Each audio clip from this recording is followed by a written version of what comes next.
आज जे मला दिले ना माझ्या सबस्क्रायबरनं साठी रेसिपी आहे बरं का. कारण त्या व्यक्तीनंच ही गोष्ट दिली आहे. म्हणजे आहे फॅशन फूड. मलासुद्धा नवीन रेसिपी आहे आणि ऐकल्यानंतरसुद्धा माझे कान डोळे अगदी अचंबित झालते.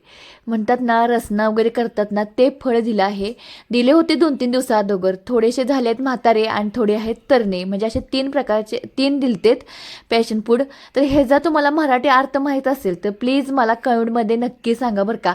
माझ्यासाठी सुद्धा ही नवीन रेसिपी आहे. पण हे केल्यानंतर ना खूप सुंदर लागलं.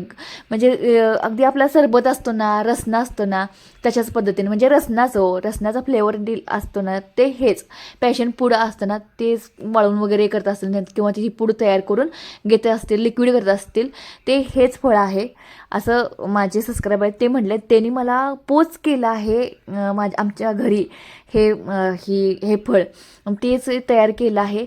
अगदी त्या पलूसमध्ये राहतात आणि त्यांचं नाव आहे रुपाताई. आणि त्यांनी ही रेसिपी मला करण्यासाठी दिली. सर्व रेसिपी आहे ती त्यांची आहे. खूप सुंदर अशी चवीला झालती. आणि काय ते आहे ते चिरून घेतलं होतं पहिल्यांदा. आपली लुडबुड संघटना तर अजिबात ऐकत नव्हती. नवीन रेसिपी ती फळं बघितल्यानंतर खूप हसत होते. असं कसं आहे गं, हे बी कसे काय करायल्यास, पिळून का करायल्यास. मला अगदी म्हटलं जातं ना की एखादी गोष्ट करायच्या अगोदर की ही कशी लागते, काय लागते का नाही, चांगली लागल का नाही.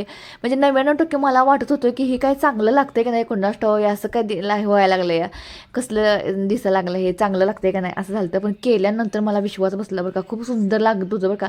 अगदी रसना असतो ना त्याच्यापेक्षा भारी. म्हणजे छान असं.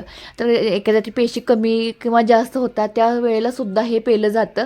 अगदी डिटेल माहिती मला माहीत नाही. माहीत असल्यास नक्की मला कमेंट करून सांगा म्हणजे पेशी कमी जास्त झाले तेव्हा पेलं जातं हे ज्यूस.